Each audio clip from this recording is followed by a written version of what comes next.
Hoy vamos a ver el cuarto de hora de Francia antes de la Revolución, la misión geodésica, la medición de la Tierra, la expedición de Laponia y el tiempo de los Borbones en España.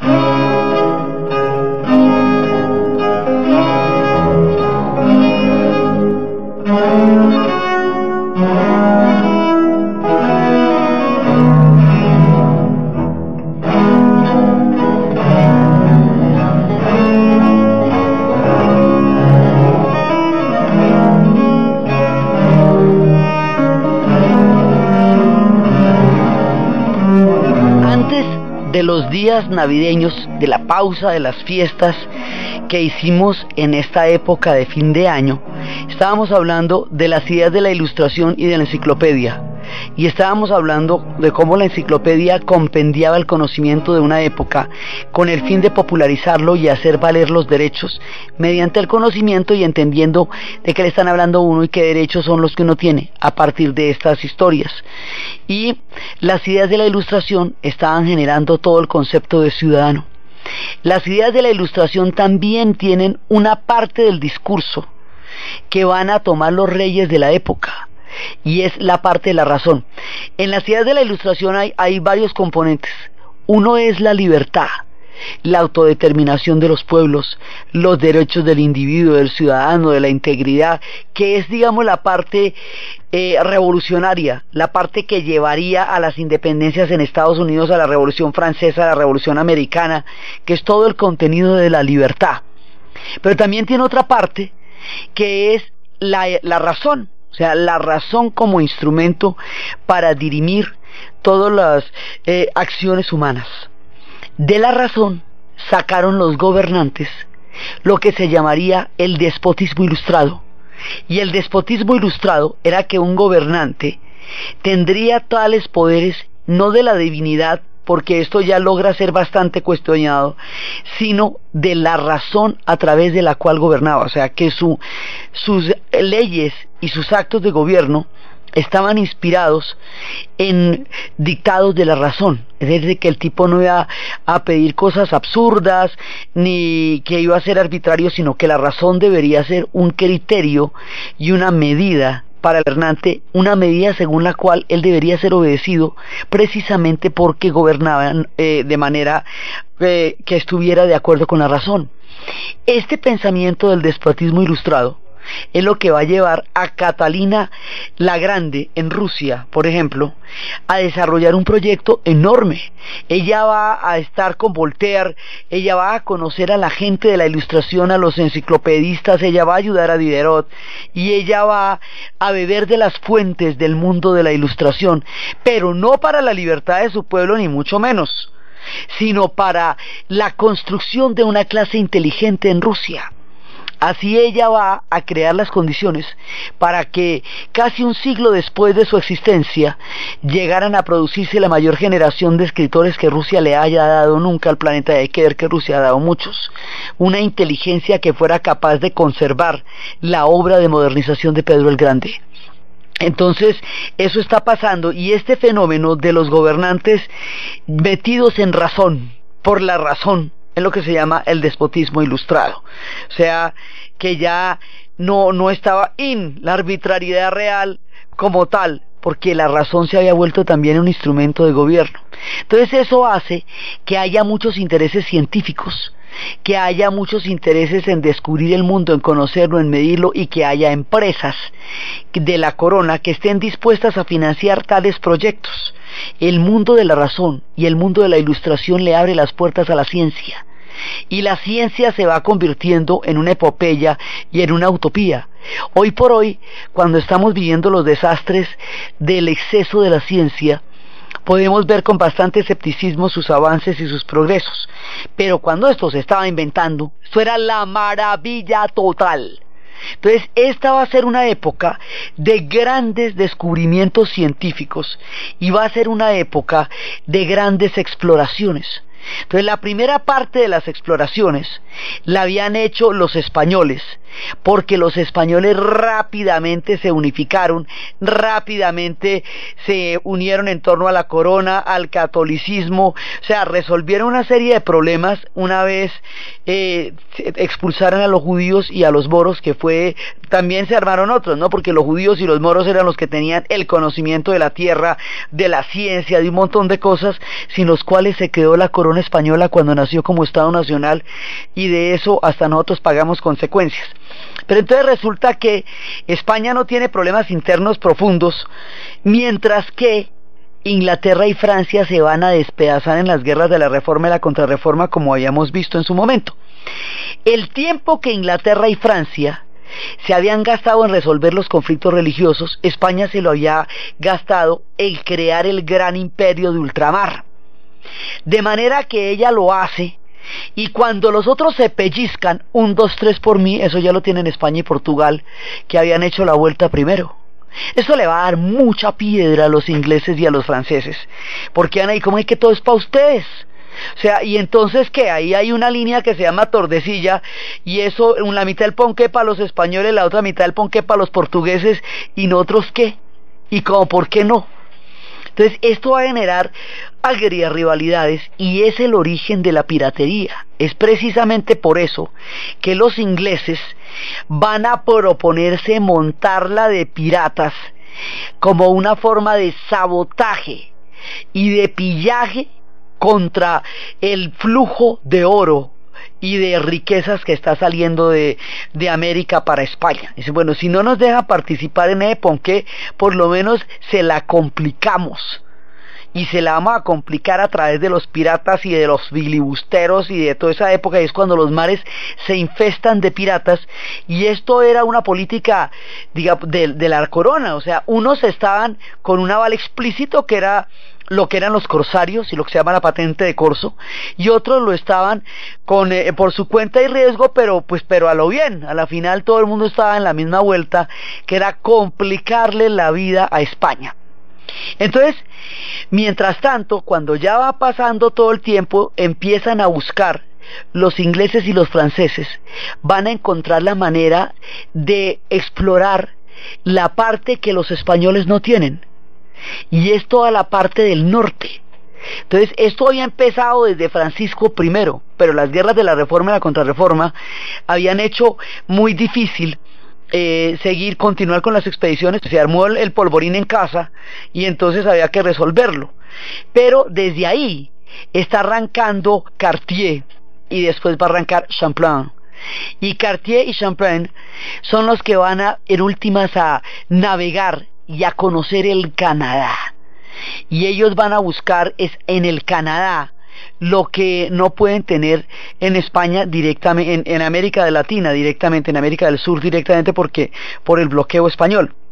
Entonces hay una parte que se están subiendo por allá y van a navegar el San Lorenzo, y lo van a llamar así por el descubrimiento, porque lo conocieron el 10 de agosto, día de San Lorenzo, y lo van a llamar Nueva Francia, y es todas las historias que habíamos alcanzado a ver de cómo se habían establecido en una colonia francesa que ellas llamaban acadios, y que de ahí venían los acadios, y cómo cuando fueron expulsados por los ingleses van a atravesar el Mississippi hasta llegar al sur. Entonces hay una parte que se está explorando en el Canadá, y resulta que hasta ahora habíamos tenido, digamos, unas relaciones ahí bastante peligrosas con España, pero ahora la torta va a voltear completamente. Ahora los franceses se van a hacer aliados de los españoles. Francia, bajo el régimen del absolutismo monárquico, se va a convertir en la potencia hegemónica de la Europa continental. O sea, van a llegar donde querían llegar, a la pomada. Van a estar en toda. Van a ser el país, la nación más poderosa de Europa, más grande, más tremenda. Van a vivir su cuarto de hora. ¿Sí? Van a estar en toda. Y en ese momento, su rival, su verdadero rival, es Inglaterra. Inglaterra es el enemigo. Y como Inglaterra también es el enemigo de España, esa doble enemistad de Inglaterra con Francia y con España los va a terminar haciendo aliados a estos dos que habían tenido tanta cosita y tanta pelea. Poco a poco la balanza geopolítica se va a inclinar hacia una alianza de Francia con Inglaterra que va a durar bastante. Va a durar bastante porque esto es más o menos desde 1740 hasta 1810, hasta la invasión napoleónica a la península, que con la fractura del Imperio Español, pero mucho más noche. Entonces Francia se empieza a volver un poder descollante y ahí es cuando se va inventando la modernidad. ¿Y cómo es la que se inventa la modernidad? Pues es la primera que se moderniza. Y como es la que se está inventando la ilustración y la ciencia, pues la va a desarrollar. Y es cuando estamos hablando de las matemáticas de D'Alembert y de la química de Lavoisier. Sí, estamos hablando de una época en que Francia está rindiendo una producción intelectual y científica importantísima. Una cantidad de factores se unen para generar este tipo de cosas. En ese momento se va, digamos, esta alianza que después va a ser militar, empieza siendo también una alianza cultural. Y ahí en ese momento es cuando los franceses, con Aito de Perro y Despacito, le van a pedir a los españoles que si les permite entrar en los territorios que estaban totalmente vedados para los ingleses y en general para el resto del mundo, a medir la tierra, que ellos necesitan medir la tierra, que si ellos están creyendo sí en los experimentos de Newton y en los resultados que Newton dio, pero hay una cosa que no me cuadra, es que parece que la tierra no es una esfera, sino que la tierra es, o sea, no es una esfera equidistante del centro, sino que a los lados parece ser que es un poquito aplanada, un poquito, digamos, no es perfectamente redonda, sino que es achatadita hacia los lados, como en la barriga. Eso me hace tener que averiguar qué pasa con eso. Vamos a averiguar eso. Vamos a medir una línea que es el centro de la Tierra, y esa línea que es el centro de la Tierra la vamos a llamar el Ecuador, y vamos a armar una expedición para eso, y a eso se le va a llamar la misión geodésica. Y es en ese momento de la historia cuando vienen de allende los mares de esta Francia, van a llegar por un lado Boucher y la Condamine. La Condamine es importantísimo porque es el jefe de la expedición, ¿sí? Y acá se van a encontrar con Ulloa, que es español, con Jorge Juan y con Maldonado.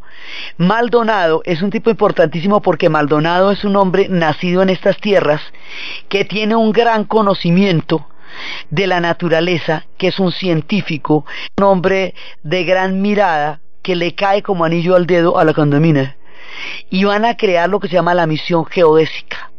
Y esa misión geodésica, que tiene como objetivo medir la Tierra y trazar la línea del Ecuador, va a hacer lo que a la postre le vaya a dar a los quiteños las ideas de la Ilustración, con la cual ellos van a hacer su propia rebelión, mucho más adelante en 1810, cuando se den las rebeliones en América, porque estas ideas les han traído la ciencia, pero también les han traído la libertad. Quito, que estaba encerrada en las montañas, aislada en ese momento del mundo, va a quedar de un territorio lejano, rodeado de unas montañas y aislado del planeta, a convertirse en el centro del mundo. Ellos serán la mitad de la Tierra. Y eso es una vuelta. ¿Cómo era importante esa vuelta que su país se llama así? Por la misión de la expedición geodésica. Ellos hoy se llaman el Ecuador. Por eso. Entonces van a llegar acá y van a enfrentar toda clase de condiciones de la selva, de los moscos, de todo, y además la vuelta de la Condamine va a ser larguísima, porque él después se va a meter por el Amazonas, después mucho tiempo después de que lo hubiera hecho por primera vez Orellana, y va a haber una la Madame Godin, que era uno de los jefes de la expedición. Madame Godin se va a encontrar con su marido, va a pedir por favor a la corona que le permita atravesar la tierra, va a salir con una expedición que son Joseph, que son los geógrafos, que son los hermanos de él. Esa expedición va a tener una tragedia terrible, los van a abandonar en la mitad de la selva, la mayoría de la expedición van a morir, finalmente Madame Godin, en una odisea de esas que uno no se imagina por qué no han hecho miniseries, con un tesón va a sobrevivir para encontrarse con su esposo, y esto va a ser una de esas epopeyas de mujeres en esta época que uno no se imagina el grado de heroísmo que esta mujer tuvo para sobrepasar todas las dificultades, la diezma de todo el mundo, la muerte de todo el mundo, y lograr llegar allá y reunirse con su esposo, con lo que daría fin a la misión geodésica. Esta misión además era increíble porque ellos lo que querían era, ya cuando lograron medirla con todos los problemas, iban biólogos, iban científicos, iban de todo, y eso les pasó, hubo cualquier cantidad de disputas, hubo problemas también con los españoles les dejaron entrar allá, pero los españoles eran españoles, o sea, era el imperio. Ya cuando tenían todo listo, cuando lograron medir la tierra, querían hacer unas pirámides con la flor de lis en la punta de la pirámide, que es el emblema de Francia, en nombre del rey de Francia, en nombre de Luis XV. Entonces dije, no, en Luis XIV. Entonces dije, no, momentico.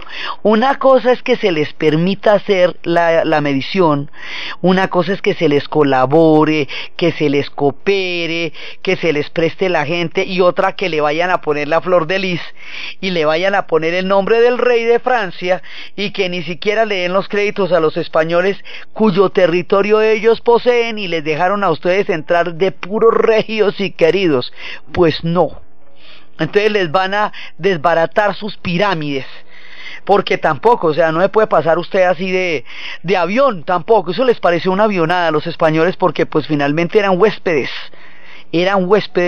porque esas tierras estaban concedidas por el Papa a Portugal y a España.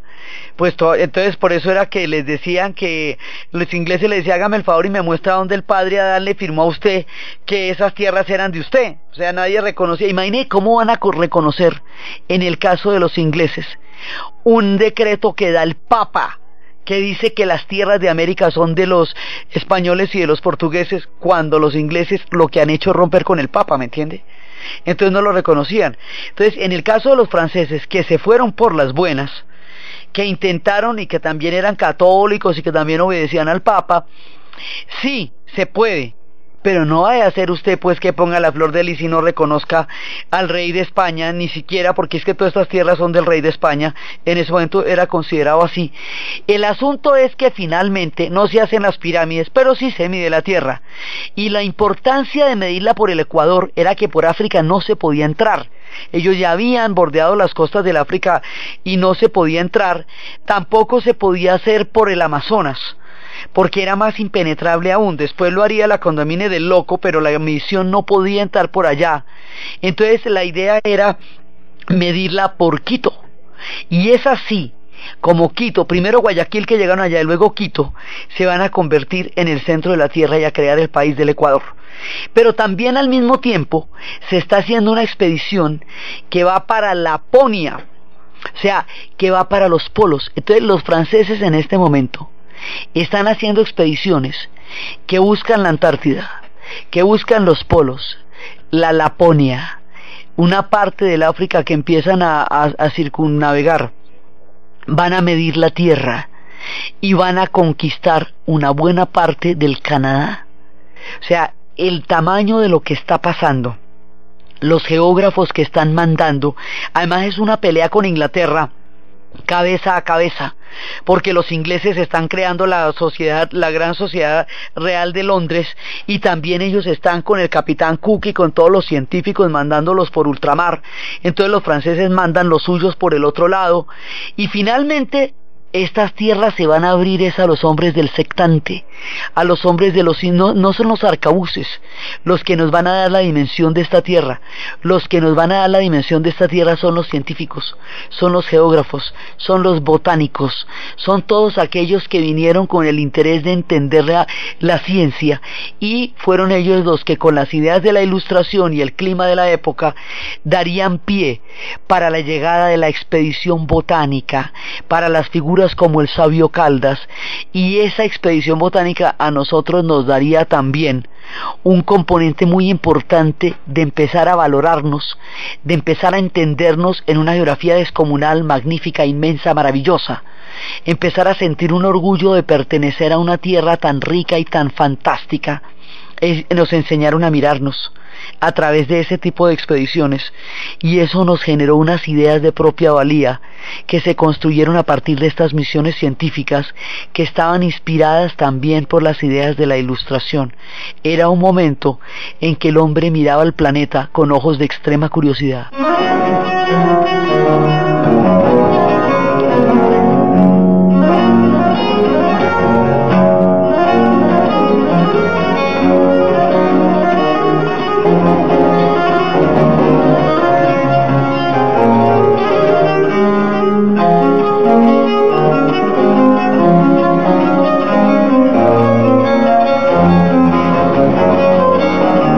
Estas misiones van a hacer que personajes como Pedro Maldonado, para los ecuatorianos, y para nosotros el sabio Caldas, vayan a ser aquellos que nos miren desde la ciencia y desde la propia valía de nosotros como geografía y como continente. El mundo se va ensanchando realmente.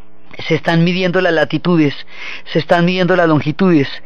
Francia decide ser una potencia de verdad y va a crear una armada poderosa y gigantesca que sea capaz de manejar estas expediciones y que por lo tanto rivalice con la inglesa. Entonces, para que Francia pueda hacer todo eso, se pueda expandir por los Países Bajos, por Bélgica y por Holanda, se puede hacer toda la vuelta en el continente, tienen que haber cambiado mucho las circunstancias con España, porque acuérdese que España estaba unida con los Austrias, y entre los austrias y los españoles atenazaban a Francia en el continente. La tenían ahí como una horqueta de lado y lado, y Francia había tratado de sobrevivir a esa llave a través de diferentes alianzas, incluso hasta con los turcos, aunque fueran musulmanes si era necesario. Pues ahora una cosa fundamental cambió, y es que la dinastía que había tenido esta alianza entre los austrias y los españoles, las diferentes casas, ahora se acaba, y va a subir un tipo que es el nieto de Luis XIV, y ese nieto de Luis XIV es un Borbón, y va a subir al trono de España. ¡Tatán! Entonces, al subir al trono de España, España y Francia son de los mismos, están gobernados por reyes borbones. Entonces se vuelven llaverías, se vuelven parces y aliados, después de haber sido tanto tiempo enemigos. Y eso es lo que le da a Francia, de hecho, le quita a España de encima, ¿sí me entiendes? Se la quita del cuello, que era donde la tenía cuando estaba con los austrias, y se le suaviza ese cuello y arranca a moverse. Y así es como en España llegan los Borbones al poder, esos Borbones que están todavía, porque el que hoy es rey de España se llama Juan Carlos de Borbón. De estos arrancan de la rama que viene del nieto de Luis XIV. Entonces, y esa alianza va a ser muy importante y se va a mantener a pesar de la mismísima Revolución Francesa, hasta cuando ya Napoleón invada la península, y ahí eso ya sea otro al cantar, pero eso, para esto falta un rato. Entonces ahí es que se empiezan a hacer migas. La misión geodésica y toda esta fiebre expedicionaria y científica francesa va a crear las condiciones de un acercamiento cultural para lo que luego va a ser una alianza militar entre España y Francia. Es decir, primero empieza por estas aproximaciones científicas, por estos permisos para mirar el mundo, ese mundo que los españoles ya habían rápidamente sometido a sus dominios, y digamos con respecto a las demás potencias, porque era que cuando se descubrió el Nuevo Mundo todo el mundo andaba encantadísimo, no, pero qué maravilla. Después no, pero el Nuevo Mundo sí se descubrió, pero no es para España y Portugal. No, pues ¿cómo así? Entonces cada cual va a buscar la manera de hacerse al Nuevo Mundo. Entonces se hacían por las orillas, o sea, como no podían entrar directamente, entonces se hacían por las orillas. Entonces Francia, antes de todas estas alianzas, estaba buscándole el modo, y buscándole el modo fue que se fue metiendo en las Antillas. Sí, porque, o sea, todo el mundo estaba buscando mordisquitos del continente, ya que no podía entrar directamente. Entonces los holandeses se metieron con las Antillas holandesas, los ingleses se van a meter con Jamaica, los franceses se van a meter con Haití, con Martinica, con Guadalupe. Sí, todo el mundo se va a meter con un pedazo, por eso es que hay tantas Antillas de diferentes orígenes culturales. Y por eso es que las Antillas de cultura española son finalmente Cuba y República Dominicana y Puerto Rico. Lo demás son en general Antillas de habla inglesa o de habla francesa o de habla holandesa, porque son las batallas que van a empezar a desarrollar las otras potencias por un mordisco de la América.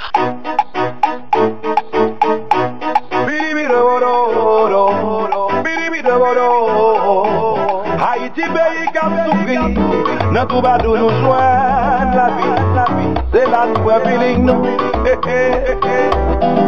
Nous choisissons maintenant la midi, les enfants de mon monde, ils ont décidé pour y affronter danser. Entonces el Caribe se va a volver tan diverso, tan rico, tan especial y tan sabroso por todas esas mezclas de los pueblos que llegaron allá. Y bueno, y África, ¿no? Toda el África que va a ser llevada en la tragedia de los cargamentos de esclavos. Entonces resulta que así era como se han planteado las cosas cuando la rivalidad con España era tan fuerte.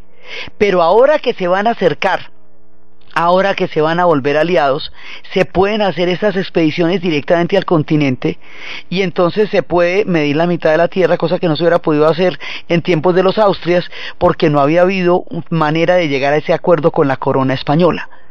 Entonces, poniéndonos ya de acuerdo los franceses con los españoles para motivos básicos y fundamentales, que es un enemigo común, la guerra va a ser a muerte contra los ingleses. Franceses e ingleses ahora sí, de verdad para Dios, se van a cascar. En todas partes, en todos lados, de todas las formas posibles. Y esta guerra entre los franceses y los ingleses va a tener múltiples escenarios a lo largo del planeta, a lo largo y ancho, porque en la medida en que los franceses se vayan extendiendo y vayan creando dominios en diferentes zonas, los ingleses también lo están haciendo, y en cada zona donde lleguen unos y otros van a armar el tropel.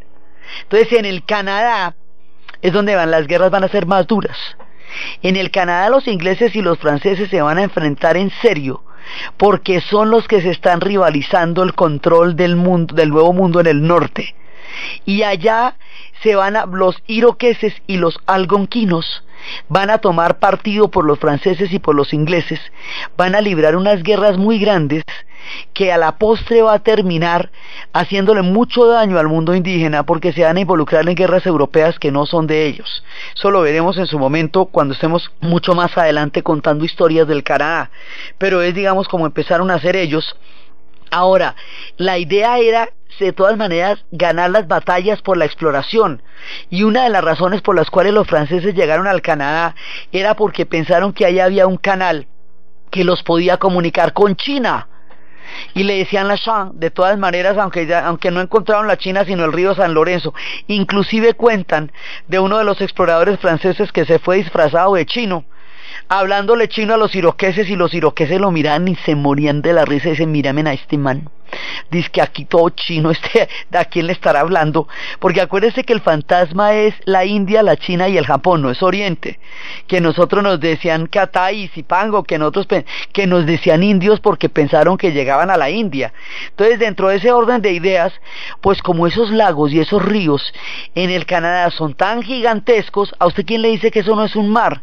¿Quién le decía que el Amazonas no era un mar? ¿Quién le decía que el Río de la Plata no era un mar? ¿Quién le va a decir que los grandes lagos no son un mar? Pensaban que era un pasadizo secreto hacia la China.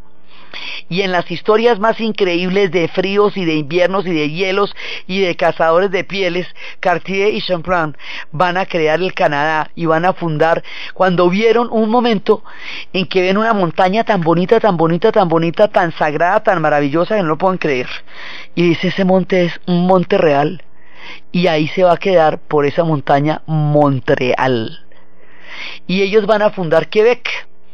Y el mundo francés en el Canadá empieza en esta época de las grandes expediciones.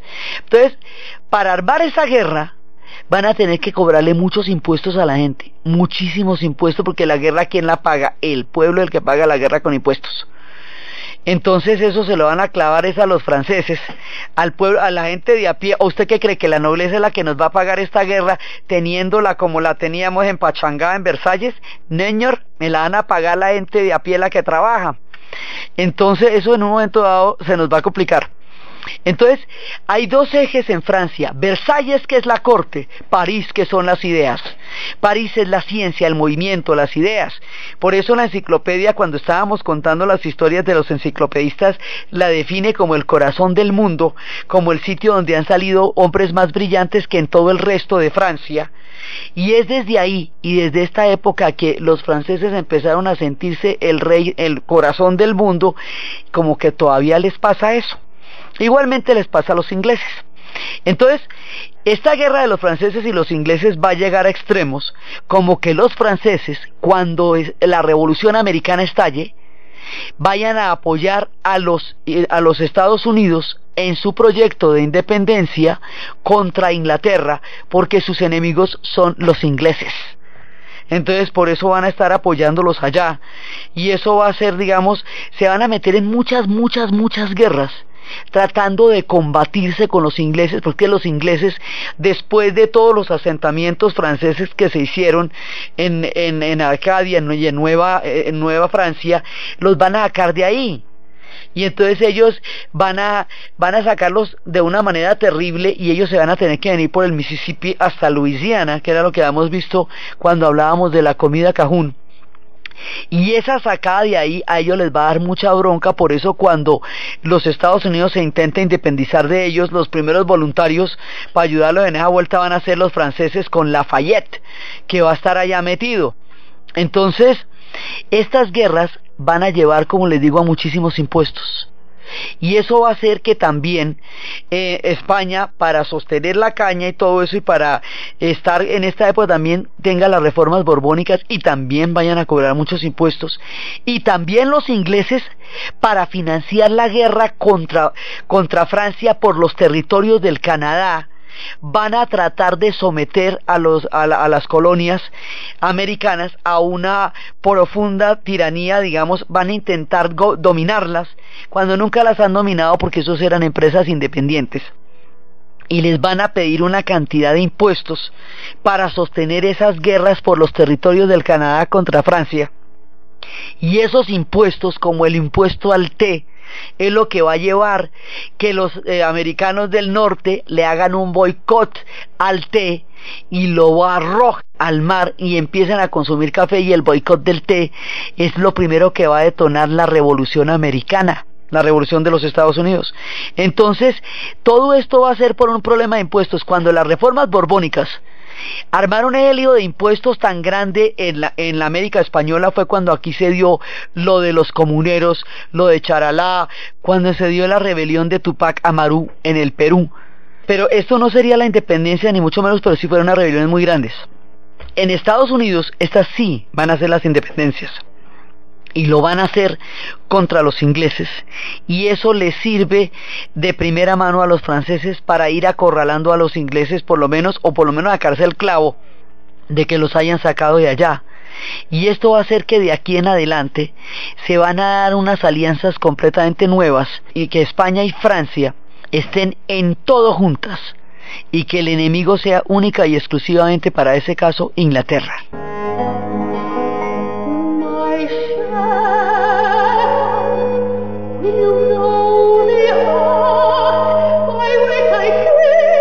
Esta va a ser una época muy contradictoria, porque es la época de la mayor grandeza de Francia. Es cuando lo lograron, es cuando tienen el cuarto de hora. Ahora sí, España empieza lentamente a decaer, se va dando un relevo en la historia. Inglaterra se va haciendo cada vez más grande, Francia se va volviendo cada vez más luminosa, y España empieza lentamente a decaer, y esto, digamos, va a llegar a extremos hasta que ya vaya a perderlo todo, pero todavía falta tiempo. Ahorita es que lo que pasa es que empieza a brillar menos y menos y menos al lado del poderío francés, que está mandando la parada porque finalmente el rey que nombró en España pues es de ellos, entonces está mandando la parada. Entonces la Francia está en toda, poderosa, completa, tremenda, y tiene sus matemáticos como D'Alembert, y tiene sus científicos y sus químicos como Lavoisier,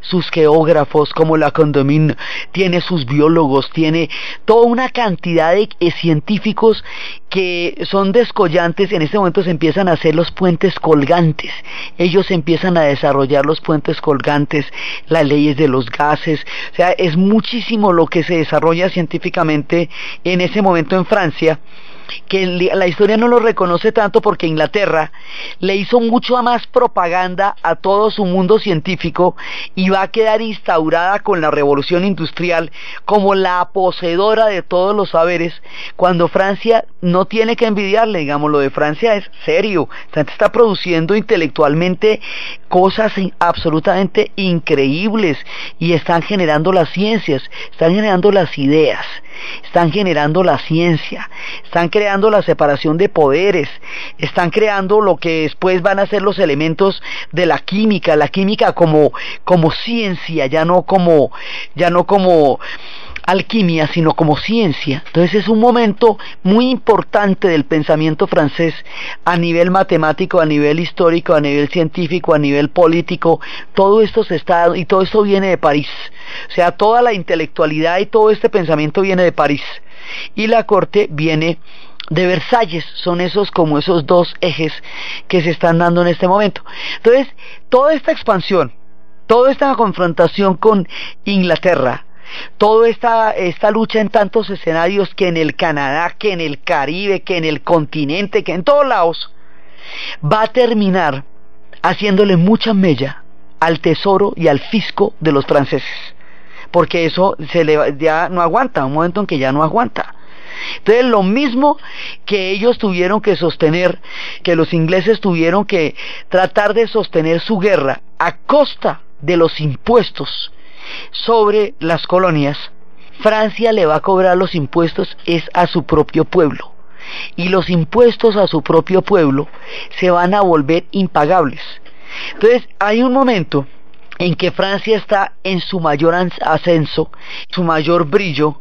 Ellos tienen una historia absolutamente turbulenta, pero turbulenta, y cada vez que brillan y crecen y prosperan y tienen un proyecto sensacional, les pasa alguna cosa muy tenaz que los vuelve y los deja otra vez en un tropel gigantesco.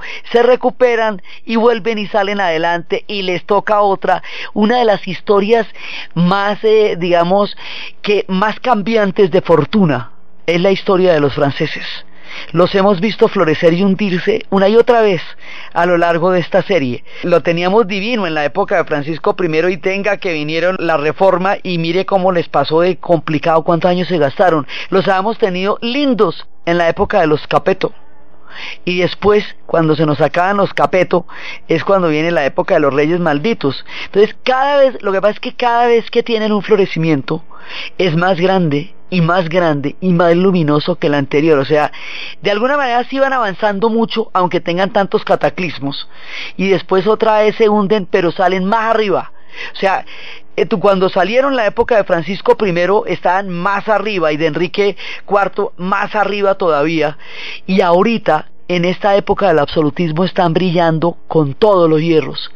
Pero se avecina la que se avecina: el tema de los impuestos, el tema de la vida cotidiana del pueblo francés. Porque estos son los geógrafos, esto es la corte, pero la gente que está trabajando tiene la vida cada vez más dura. La rumba de Versalles se empieza a hacer cada vez más escandalosa. Las guerras planetarias que está librando en ese momento Francia empiezan a arruinar el fisco. La economía se va a resentir profundamente, porque ya no dan abasto.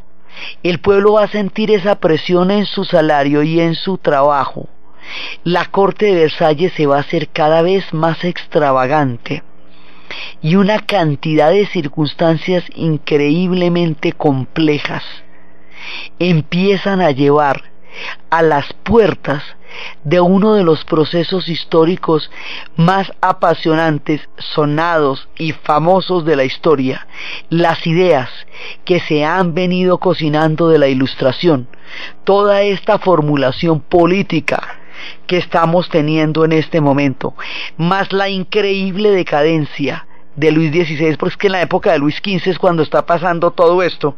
Entonces por lo menos hay mucha cosa nueva, pero es que ya en la época de Luis XVI ya es la pura decadencia, ya es la extravagancia de Versalles, y este personaje que va a ser emblemático de un mundo autista frente a las necesidades de su pueblo, que va a ser María Antonieta, la austriaca, siendo que los austriacos y los franceses no se llevaron bien nunca, y esta mujer venía de una corte austriaca y venía totalmente desconocedora de cualquier posibilidad de lo que fuera el pueblo francés.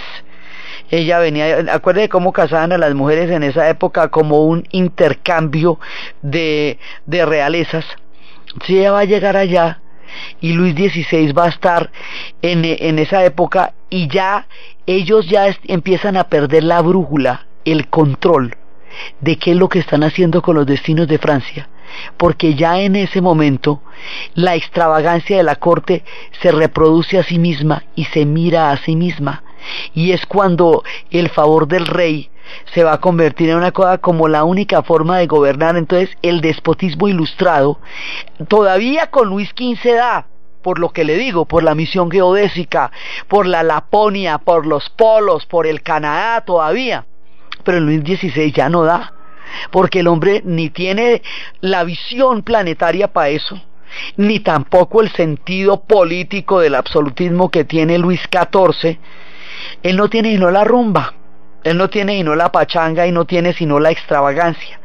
Esta extravagancia y la condición cada vez más dura, las penurias del pueblo francés, la mano de guerras en que los tienen metidos por aquí y por allá, porque ¿quién cree que se está enfrentando a los ingleses en ultramar, en Canadá, en las Antillas, en todas partes?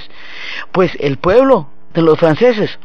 Entonces todo esto nos va a crear en una mezcla increíble las condiciones para hacer la Revolución Francesa. Y la Revolución Francesa va a afectar de tal forma los cimientos de Europa, el pensamiento de Europa. Toda su historia se va a ver alterada por el hecho de la Revolución y por la segunda parte de la Revolución, que es la era napoleónica. Entonces, cuando Francia está en su momento más espléndido, en términos de expansión, dominio, presencia geopolítica, le viene la siguiente, y la siguiente es una revolución de Padre y Señor nuestro, una revolución en serio, con R mayúscula, como nunca se ha vivido en esa época, como no se conoce hasta entonces, como serán las revoluciones después en la era moderna. Su turbulenta historia después las va a llevar por las revoluciones románticas, eso le van a pasar una cantidad de cosas, pero la Revolución Francesa es quizá uno de los capítulos más emblemáticos, más importantes y más connotados en la historia política de Occidente. La manera como se va a dar esa revolución, la convocatoria de los estados generales, los personajes que la van a integrar, el odio visceral hacia la Bastilla como la prisión de los presos políticos que en un momento dado llegaron a ser todos los que se opusieran al despotismo del rey, la manera como el pueblo se va a expresar y se va a tomar en sus manos después de haber intentado por todos los medios ser escuchado por el rey, después de haber agotado hasta lo último lo que eran las posibilidades de que el Estado como estaba pudiera de alguna manera escucharlos y aliviar una situación que se hacía cada vez más agobiante, hasta que esto estalle en 1000 pedazos para crear un clima de cataclismo que va a llevar a esta Francia, que estaba en un momento tan exitoso, a un momento de revolución. Y la manera como la historia registra esto, en toda su huella, con todas sus ideas y con todas sus consecuencias, es lo que vamos a ver en el siguiente programa. Entonces, desde los espacios de los astrolabios, de los sectantes, de los geógrafos, de los botánicos, de esta gente atravesando los ríos y los mares, buscando las salidas a la China, buscando el corazón de la tierra, buscando la matemática y la ciencia, desde la época en que los Borbones empiezan a gobernar en las dos grandes países de la Europa continental, y desde los espacios de un pueblo que se sacude en medio de la gloria científica y la extravagancia de la corte para desembocar a través de las ideas y del cataclismo de la historia en una revolución gigantesca. En la narración, Diana Uribe, en la producción, Jessy Rodríguez, y para ustedes, feliz fin de semana.